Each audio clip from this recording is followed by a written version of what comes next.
اور میدان عرفات میں چلے جانا یہ تو حج کا خلاصہ ہے.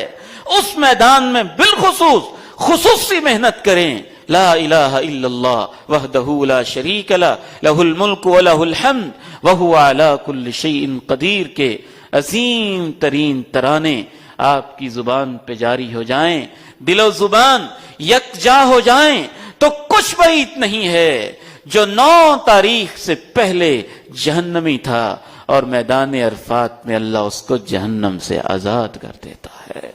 کوئی ایسا دن نہیں جس میں اتنے لوگوں کو جہنم سے آزادیاں ملتی ہوں جس قدر کثرت کے ساتھ میدان عرفات میں ملتی ہیں. میدان عرفات میں ٹھہرنے کی فلسفی اور حکمت یہ سمجھ میں آتی ہے.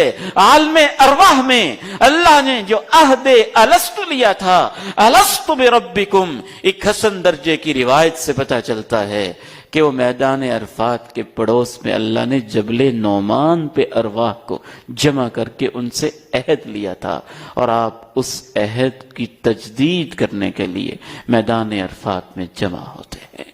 اللہ تو نے وعدہ لیا تھا الست بربکم، اور میں اقرار کرنے آیا ہوں لا الہ الا اللہ وحدہ لا شریک لہ لہ الملک ولہ الحمد وہو علی کل شیء قدیر.